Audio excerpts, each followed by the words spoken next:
Hello, welcome back to Market Property Experts. My name is Matt and I'm here with my colleague James Tiller, and we thought we'd bring you our normal market update as we approach winter into autumn now. And the jumpers are out, aren't they? The jumpers are out. The heating is on, as well as some other updates from things we've been attending and things we've been obviously tracking on the news and things like that. So I'll hand you to James and he will start us off. So the first thing we're going to talk about is EPCs. We've spoken about it quite a lot on the channel, had various expert guests on for years in the past talking about EPCs, and we've always been speaking about a deadline of 2025 to get your EPC up to a C. This is for rented properties.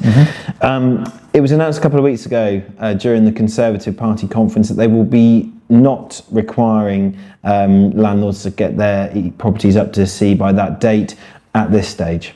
So that seems to have been kicked down the road a little bit, but it's something which does appear to have cross-party support with various political parties and whatnot that are all in agreement that EPCs for rented properties need to be increased up to that level.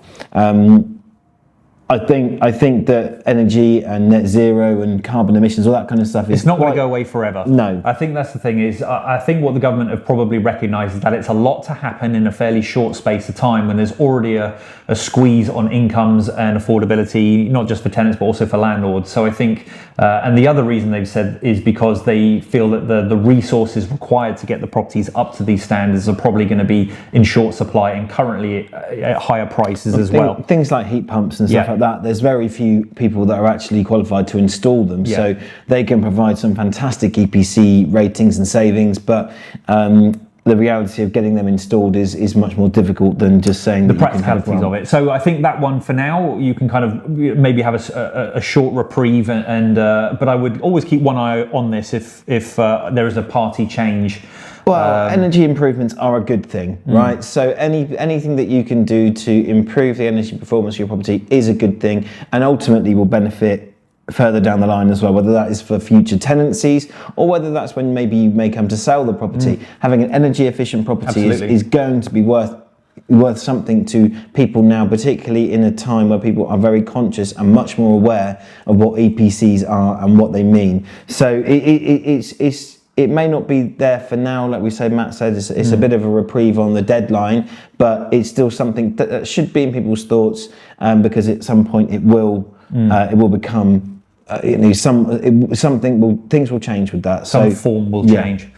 So that is, for in the short term, a little bit of good news, but we'll see where that one goes. That moves us nicely onto the Renters Reform Bill. So the second reading for the Renters Reform Bill is on the 23rd of October. So we're recording this on the Thursday before that. Yeah. So it's something which obviously we've all known about for quite a long time. Government announced the white paper nearly 18 months ago maybe now. They then did they announced in June what the reform bill would be. It's had its first reading. We'll be going through a second reading. Now they're wanting to keep it relevant.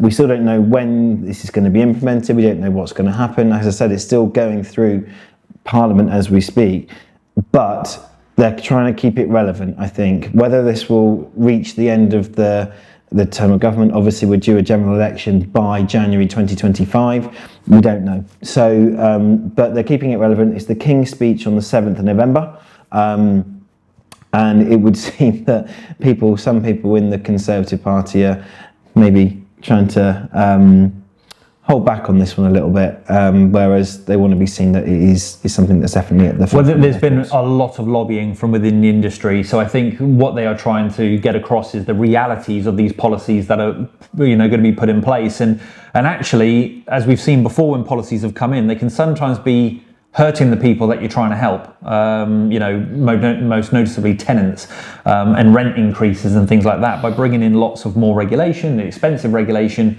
in turn it has a knock-on effect to tenants paying more rent. So sometimes you can actually do more harm than good. I think going back to the general election, whichever way it goes in 2025 or before, certain things in the Renters Reform Bill have got, again, cross-party support. Section 21 in particular will be going.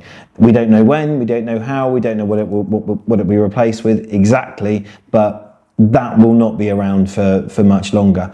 But we'll have to see what happens. But equally not in a hurry either. No. As these things, it will take time. So it's one of those things that we'll keep an eye on. Obviously, we are very much seeing what's going on with that all the time. When there are relevant updates, we bring them, as in the second reading that will be taking place next week. It's also the King's Speech that we said on the 7th of November, so they want to keep it relevant for that too. Yep. So Matt and I went to the local ALA conference in Southampton at the end of September. There's some really interesting topics and speakers that were there. One of the things that they were pushing quite heavily, probably more from a sales point of view, was things like upfront information for buyers. That came from not only people that work in that field want to provide that to help avoid fall throughs and stuff, but also from the trading standards. They had them there. Yep. And the level of information that you have to provide to a prospective buyer at the start of any marketing process. We deal a lot with PIQs, property information questionnaires. We send them out to buyers, to sellers, at the time we get engaged, so that we get that information so it can be provided openly and honestly to any prospective buyers, and that is a good thing. Again, to help avoid things becoming a problem down the line. Yeah, they were encouraging quite a lot of stuff to be actually made clear in the listing itself. So anything relating to the block or upcoming, kind of works or payments, they were encouraging those to be disclosed very early on in the transaction. So it's just making sure that you're being clear and fair with anyone that's looking to buy. I think the term that we use in lettings a lot is making an informed decision.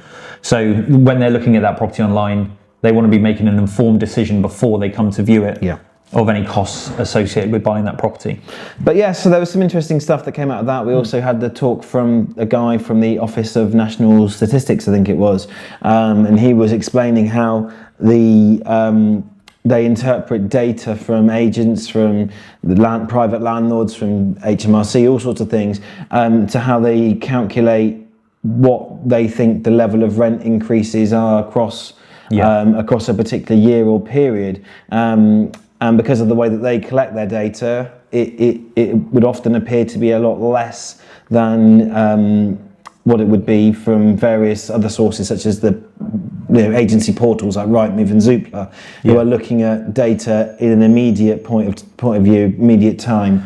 So it was interesting how they put that together. And also an interesting way they collected their data is they're also taking into account existing tenancies, not just ones that are new on the market. So when they're looking at what they think the average rent is, they're actually looking at all of the rents across the sector. So if you've had a tenant in your property for 10 years paying the same rent, it's going to pull down those averages compared to the stuff that's on the market right now. So it's maybe a fairer reflection of what the market is, but it's also 12 months in arrears. Yeah. So it's actually out of date by the time we're in the current market. So that's why there is probably a disconnect between what the council would pay for a tenant's rent and what we would get on the open market on advertising. So that was interesting to learn. It was. So I think we sort of close up now by just talking about how the market has been recently. I think since the end of September, probably, we've seen the lettings market in particular. We kind of have the busy period over the summer. It's quietened down a little bit, hasn't it, Matt? A little bit, yeah. I think certain price points. The higher end is definitely cooled a tad, where we've had to do price reductions for the first time since COVID, probably.